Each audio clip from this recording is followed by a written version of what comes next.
polls amounted today already to 40%. During the last week alone, 1,000 new spotted fever cases have been officially recorded. That represented so far the maximum number. This health situation represented a serious danger for the Reich and for the soldiers who were coming into the government general. A spreading of pestilence into the Reich is absolutely feasible. The increase in tuberculosis, too, was causing anxiety. If the food rations were to be diminished again, an enormous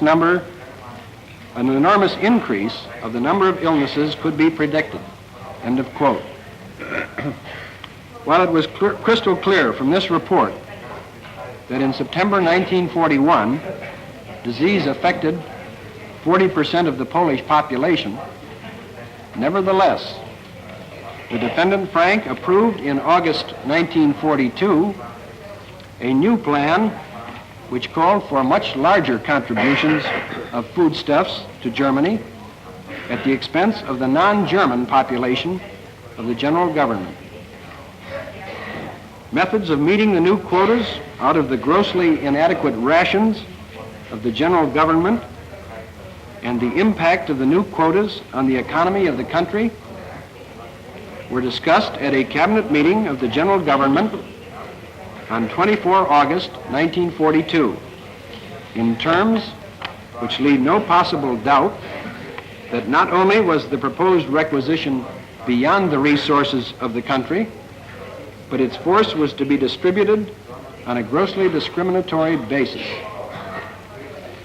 This appears from Frank's diary and in our document 2233 PS-E, which is at page 30 in the document book, which I now offer into evidence as USA Exhibit 283.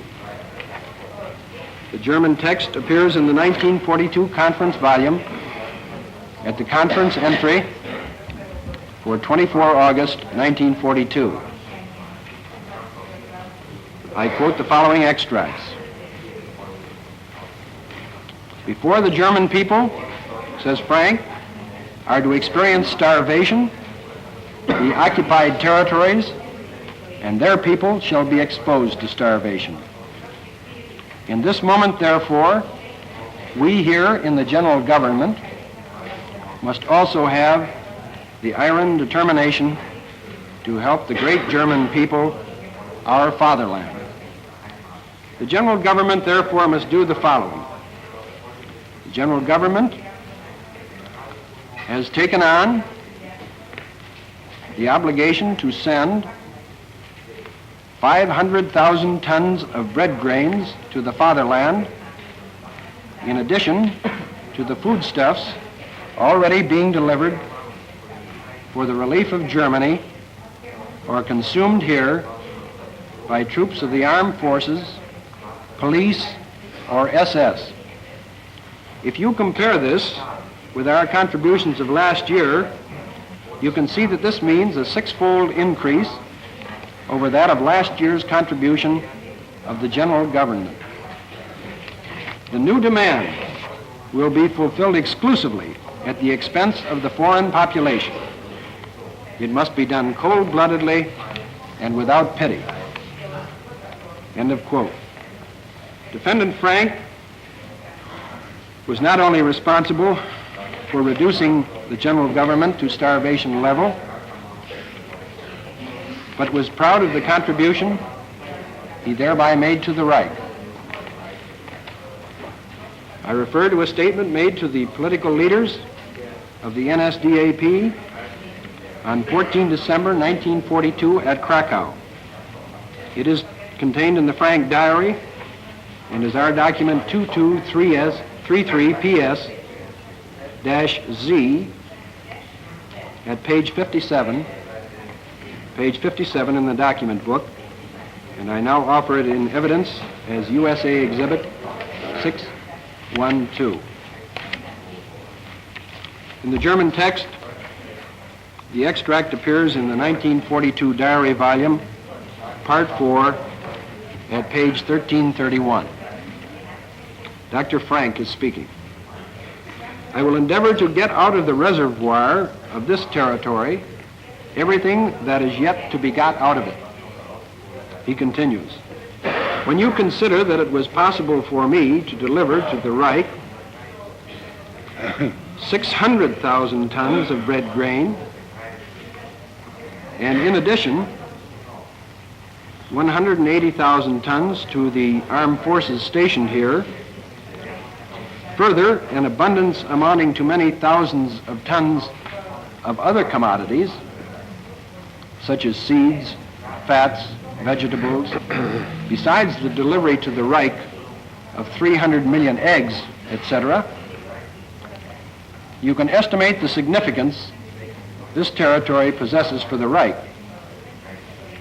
In order to make it clear to you the significance of the consignment from the general government of 600,000 tons of bread grain, you are referred to the fact that the general government, by this achievement alone, covers the raising of the bread ration in the Greater German Reich by 2/3 during the present rationing period.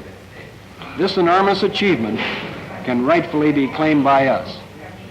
End of quote. Now, as to the resettlement of Polish peasants, which Defendant Frank mentioned secondly in the report to Hitler. Although Himmler was given general authority in connection with the conspirators' project to resettle various districts in the conquered eastern territories with racial Germans,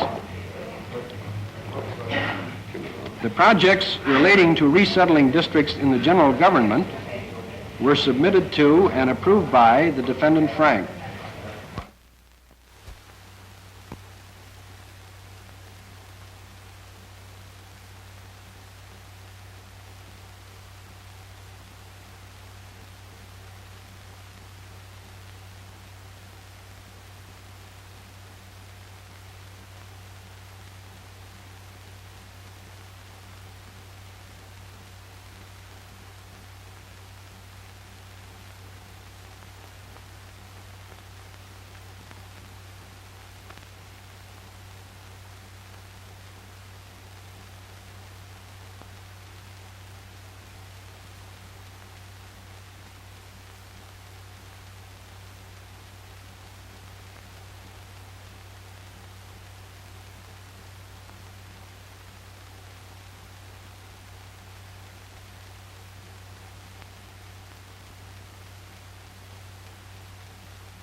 End of quote. Kruger went on to mention that there was a great deal of unrest in the territory as a result, and Frank informed him, that is Kruger, that each individual case of resettlement would be discussed in the future exactly as that one of Zamash had been.